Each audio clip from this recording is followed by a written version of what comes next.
Number 8, don't believe in defeat, हार में विश्वास न करें। दोस्तों कभी भी हार में विश्वास न करें। कहा भी जाता है मन के हारे हार हैं, मन के जीते जीत। कुछ लोग एक दो बार हार जाने से यह मान लेते हैं कि अब वे जीवन में कभी सफल नहीं होंगे और हार की उनकी किस्मत है।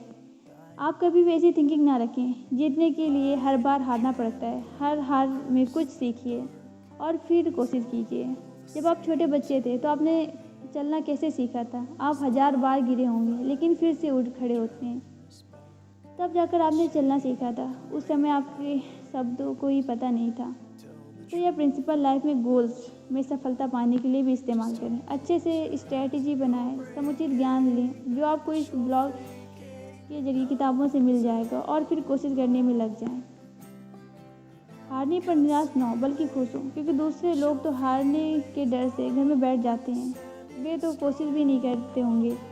हवा के थपेड़े से पेड़ डरते नहीं हैं बल्कि उन्हें झेलते हैं। इससे वो बहुत मजबूत हो जाते हैं और जब बड़ा तूफान आता है तो वो आसानी से उनका सामना कर लेते हैं। तूफान उनका कुछ नहीं उखाड़ पाता। इसलिए हार से ना डरें बल्कि उसको स्वागत करें, क्योंकि हार आपको अंदर ही अंदर मजबूत बना देगी और इसी मजबूती के दम पर आप एक दिन दुनिया को हिला दे सकते हैं। Number 9, how to break worry habit. चिंता करना स्वास्थ्य के लिए बहुत हानिकारक है। चिंता करने से तरह तरह की बीमारियां लग जाती हैं। आपको स्ट्रेस हो जाता है जिससे ब्लड प्रेशर बढ़ जाता है। हाई ब्लड प्रेशर में स्ट्रोक या हार्ट अटैक हो जाता है। चिंता ही बाद में डिप्रेशन का जन्म देती है। चिंता की व्यक्ति जल्दी बूढ़ा होने लगता है। इसलिए ठीक कहा जाता है कि चिंता चिता के समान है। हम इंसान चिंता के साथ पैदा नहीं होते, लेकिन धीरे धीरे समाज को देखकर हम चिंता करना सीख जाते हैं। कभी पढ़ाई की, कभी जॉब की, कभी ऑफिस की, कभी किसी की। लेकिन चिंता को दूर करना पॉसिबल है। इसके लिए शांत रहना सीखें, खुद को रिलैक्स करने की आदत डालें, रोज़ ईश्वर से निश्चय के साथ प्रार्थना करें।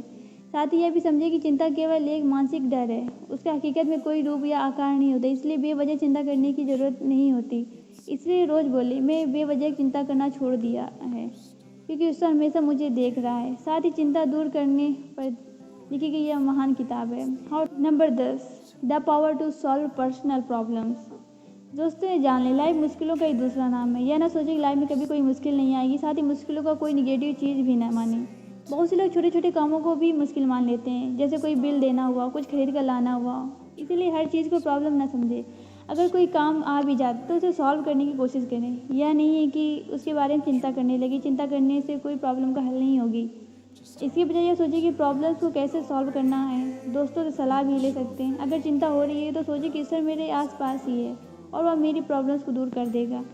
यही लाइफ को जीने का तरीका है। या प्रॉब्लम्स को डेली लाइफ के काम की तरह लें, इससे आपको कोई चिंता नहीं होगी।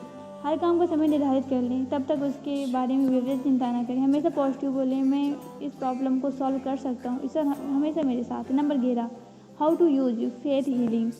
आस्था और विश्वास हमारी सेहत को ठीक रखते हैं। ईश्वर में विश्वास रखने वाले लोग ज़्यादा खुश और संतुष्ट हो पाते हैं। नास्तिक लोग तरह तरह की चिंताओं में डूब जाते हैं। उन्हें अल्कोहल और ड्रग्स की आदत लग जाती है। किसी बीमारी में दवाई के साथ अगर आप ईश्वर भी प्रेयर करते हैं तो आपको बीमारी जल्द ठीक होगी। एक बार एक व्यक्ति बहुत गंभीर बीमारी का शिकार हो गया था। उस पर कोई भी दवाई असर नहीं करती रहती थी। एक दिन उसके दोस्तों ने उसे बाइबल ला कर दी। वैसे ही ईश्वर में विश्वास नहीं होता था, लेकिन जैसे ही उसने बाइबल पढ़ा उसे ईश्वर पर विश्वास होने लगा। वह उससे हर रोज़ अपनी बीमारी को ठीक करने की प्रार्थना करने लगा। वह धीरे धीरे चमत्कार हो गया। उसकी लाइलाज बीमारी ठीक हो गई। इसलिए दोस्तों, ईश्वर में आपके विश्वास को खुद की हीलिंग के लिए भी लगा सकते हैं। फिर चाहे मेंटल हीलिंग हो या फिजिकल हीलिंग, फेथ बहुत ज़रूरी होता है। इंसान से इंसान आगे बढ़ता रहता है। Number 12, health formula for Vitality.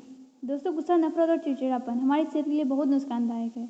इनसे हमें ब्लड प्रेशर भी बढ़ता है, हार्मफुल इफेक्ट भी सामने आते हैं। इसलिए हमें निगेटिव इमोशंस को पॉजिटिव इमोशंस साथ रिप्लेस कर देना चाहिए। हमें तो शांत रहें, दूसरों से प्रेम से बात करें, खुशी फैलाएं।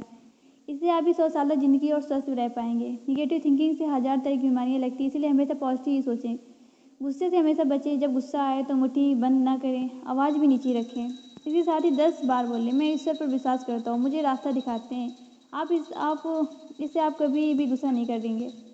Number 13, fill brain with new thoughts. दोस्तों जब तक आपने समाज से जो भी निगेटिव बातें सीखी हैं उन्हें अपने दिमाग से निकाल दें और अब नई बातों या थॉट्स भरना शुरू कर दें। इस वीडियो से आपको काफ़ी हेल्प मिलेगी। आप जैसे सोचते हैं वैसे ही बन जाते हैं। अगर आप सोचेंगे कि आप अमीर बनेंगे तो आप सच में अमीर बन जाएंगे, लेकिन खुद पर भरोसा करना पड़ेगा। लेकिन आप वो शक नहीं करेंगे, सोचेंगे कि मैं अनपढ़ हूँ, मैं कैसे अमीर बन सकता हूँ, तो गरीब ही रहोगे। तो यह सच में आप गरीब रहेंगे। पढ़ाई लिखाई से कोई फ़र्क नहीं पड़ता। आपने एमडीएस वाले अंकल के बारे में सुना ही होगा। वे ज़्यादा पढ़े लिखे नहीं थे, सिर्फ मसाले बेचते थे, लेकिन आगे चलकर उन्होंने अरबपति बन गए। शायद उन्होंने हमेशा पॉजिटिव सोचा होगा, एक दिन वे अमीर बनेंगे, तभी वे इतने सक्सेस प्राप्त कर सके। इसलिए दोस्तों अपनी हर नेगेटिव सोच को रिप्लेस कर लीजिए, इससे आप एक दिन सफल जरूर होंगे। Number 14, relax to regain power.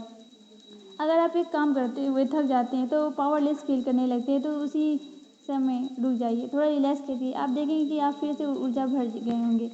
ऐसा आप दिन में कई बार कर सकते हैं। स्टूडेंट की पढ़ते वक्त हर आधे घंटे में रिलैक्स करना चाहिए। इससे वे पढ़ाई में उबेंगे नहीं और लगातार पढ़ पाएंगे। 5 मिनट रिलैक्स करेंगे तो भी बहुत होगा।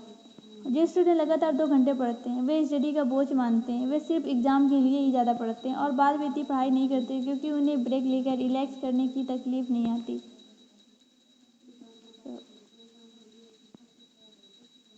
रिलैक्स करना ज़रूरी है। Number 15, how to get people to like you. बहुत बहुत बार आपने लोगों को कहते हुए सुना होगा, मुझे फ़र्क नहीं पड़ता कोई मेरे बारे में क्या सोचता है, don't care, I don't give a dam. लेकिन दोस्तों वे झूठ बोल रहे हैं। हर कोई चाहता है कि दूसरे उन्हें पसंद करें, उनकी तारीफ़ करें, लेकिन इसके लिए पहले खुद के बदलाव लाना होगा। कभी भी दूसरों को क्रिटिसाइज़ ना करें, उनकी तारीफ़ करें, उन्हें इज्जत दें, उनकी हेल्प करें, तभी दूसरे लोग भी आपकी इज्जत करेंगे और आपको पसंद करेंगे। Number 16, prescription for heart. दोस्तों कभी ना कभी सभी का दिल टूटता है, सभी हार का मुंह देखते हैं, सभी को दुख दर्द मिलते हैं। ऐसे में कुछ लोग शराब पीने लगते हैं, कुछ फिजिकल एक्टिविटी करने लगते हैं, लेकिन इससे दुख की जड़ खत्म नहीं होगी, वह दिल में ही बसा रहता है।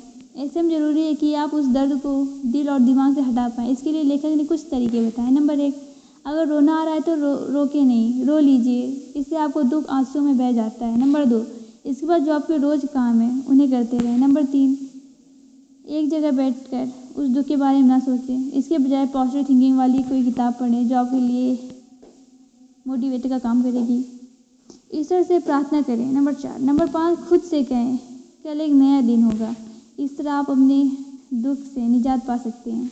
याद रखते वक्त हमेशा एक सा नहीं रहता, कभी धूप कभी तो छाँव आती है, कभी रात होगी तो कभी दिन, इसलिए उदास ना हो, सिर्फ पॉजिटिव सोचें और अपनी लाइफ को हंसी खुशी बिताएं, क्योंकि गुजरा वक्त वापस नहीं आता, इसीलिए उसे वेस्ट करने का कोई फ़ायदा नहीं है। Number 17, believe in high power. ईश्वर पर विश्वास रखें। हमेशा सोचिए कि ईश्वर आपके आसपास ही है। जिस पर तरह सूरज की रोशनी, हवा और पानी आपके आसपास होता है, उसी तरह दिव्य शक्ति हमारे आसपास रहती है। एक बार एक आदमी था, बहुत शराब पीता था। बहुत कोशिश करने के बाद भी वो अपनी इस आदत को छोड़ नहीं पाता था। फिर वह डॉक्टर के पास गया, लेकिन एक दिन डॉक्टर ने भी हाथ खड़े कर दिए और उस घर भेज दिया, यह बोलकर कि अब कुछ नहीं हो सकता।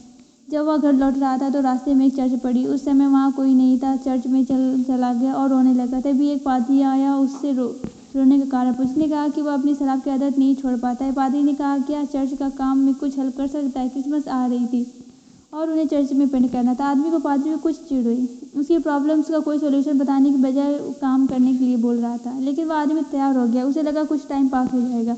वह लगातार काम कर चर्च जाने लगा। धीरे धीरे वह माहौल उस पर ऐसा प्रभाव पड़ा कि उसने शराब पीना छोड़ दिया। पादरी ने कहा कि उसने जानबूझकर तुम्हें चर्च आने की और काम करने की इजाज़त दी, क्योंकि वह चाहते थे कि ईश्वर खोया हुआ अपना विश्वास तुम हासिल कर सको।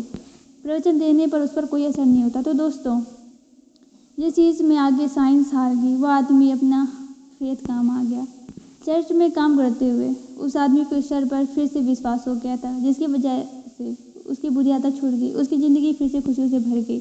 इसलिए आप ईश्वर पर अपना निश्चय विश्वास कीजिए। अगर निश्चय खो चुका है तो फिर से स्थापित करें। इस तरह आपका जीवन सुख समृद्धि से भर जाएगा और लाइफ हमेशा सफलता मिलेगी। तो दोस्तों, यह थी अमेजिंग किताब की summary, the power of positive thinking. So please, आपको अगर ये वीडियो अच्छा लगा तो आप मेरे चैनल को लाइक, सब्सक्राइब और प्लीज़ शेयर करिएगा। So thanks for watching.